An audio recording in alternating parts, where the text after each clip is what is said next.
अक्टूबर month की जो GST 1 and 3B आप फाइल करोगे जीएसटी पोर्टल पे, उसके रूल्स में चेंज हुआ है, जो आपके साथ इस वीडियो में डिस्कस कर रही हूँ।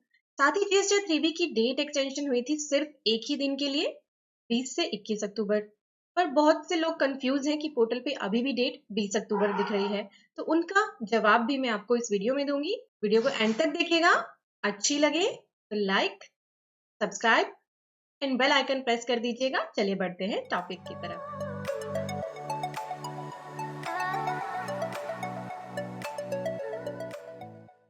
अगर आप डिटेल्ड नॉलेज में इंटरेस्टेड हैं तो देर क्यों कर रहे हैं, जल्दी से विजिट करिए studybuddy.com को। यहाँ हमारे कोर्सेज एक्टिव है, जैसे कि मैं स्क्रॉल करके आपको दिखा रही हूँ। जिस भी कोर्स में आप इंटरेस्टेड हो डिटेल्ड नॉलेज के लिए, ये हमारी वेबसाइट पे विजिट करके उसमें एनरोल करिए।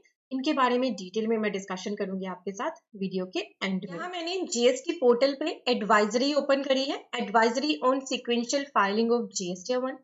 सब्जेक्ट लिखा है sequential filing of GST 1 and filing of GST 1 before 3B on GST portal. कुछ लोग ये एडवाइजरी पढ़ के ना थोड़ा कंफ्यूज भी हो जाएंगे, उनको लगेगा कि ये तो ऑलरेडी एक्टिव ही थे सेक्शन, फिर दोबारा से क्यों आ गया। इनमें थोड़ा सा मॉडिफिकेशन किया गया है। तो यहाँ पे लिखा है, प्रीवियस पे लिखा है क्या था, मॉडिफाई हुआ जो वो क्या है, पोर्टल ने अब कब से तैयारी करी है ये भी लिखा है। तो जो ये चेंज इंप्लीमेंट हो रहा है ना पोर्टल पे, 1 नवंबर से हो रहा है, यानी कि आपको अभी अफेक्ट करेंगी चीजें 1 नवंबर से। अभी तक क्या था, वैसे तो 1 अक्टूबर से बहुत सारे जीएसटी चेंजेस हुए हैं, जिसमें सेक्शन 37 एंड 39 में भी चेंज हुआ है। पहले सेक्शन 37 कहता था कि टैक्स पेयर को अलाउ नहीं किया जाएगा जीएसटी 1 भरने के लिए अगर उसने प्रीवियस जीएसटी 1 नहीं भरी होगी।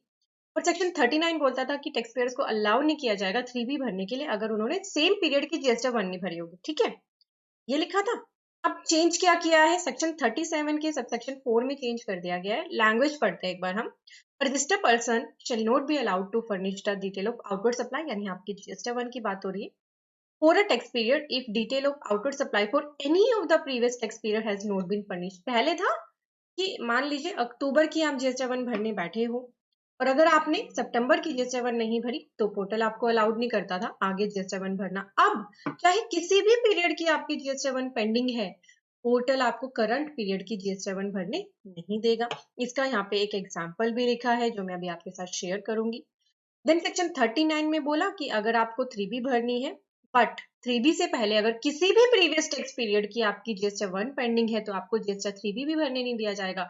पहले क्या लिखा था, सेम पीरियड की अगर जीएसटी 1 पेंडिंग है तो 3B भरने नहीं दिया जाएगा, चाहे किसी भी पीरियड की जीएसटी 1 पेंडिंग है आपको 3B भरने नहीं दिया जाएगा। तो ये जो सेक्शन थे ये तो 1 अक्टूबर से चेंज हो गए थे। इसका जो आगे इम्प्लीमेंटेशन है पोर्टल पे वो हो जाएगा 1 नवंबर से, यानी आप अक्टूबर की जो जीएसटी रिटर्न्स भरोगे ना उसमें ये चेंज एप्लीकेबल हो जाएगा, आपको मिलेगा 1 नवंबर के बाद। अब आप जब जीएसटी रिटर्न्स भरने बैठोगे तो मिलेगा। यहाँ पे इलिस्ट्रेशन भी दी है, जैसे कि फाइलिंग कर रहे हो आप अक्टूबर 2022 पीरियड की जीएसटी 1, ये मैंडेटरी होगी before filing GST 1 of November 22 period. ऐसी एक और इलिस्ट्रेशन दी है, tax payer will not be allowed to file 3B of October period if GST 1 of October period is not filed. ठीक है, तो इस तरह से यहाँ इलिस्ट्रेशन देके भी समझा दिया गया है। अब ये चेंज पोर्टल पे इफेक्टिव हो गया है। अब अगली बात करते हैं, आप सभी को डेट एक्सटेंशन के लिए कोई नोटिफिकेशन नहीं मिल रही थी, तो taxinformation.cbic.gov.in पे नोटिफिकेशन रिलीज कर दी गई है। वैसे अगर सीबीआईसी के ट्विटर पे कोई ट्वीट के थ्रू डेट शेयर करी जाती है, एक्सटेंड करी जाती है, तो वो बिल्कुल जेन्युइन मानी जाती है। वेदर नोटिफिकेशन 1 या 2 दिन के बाद आए तो आप उसके हिसाब से एक्शन ले सकते हो।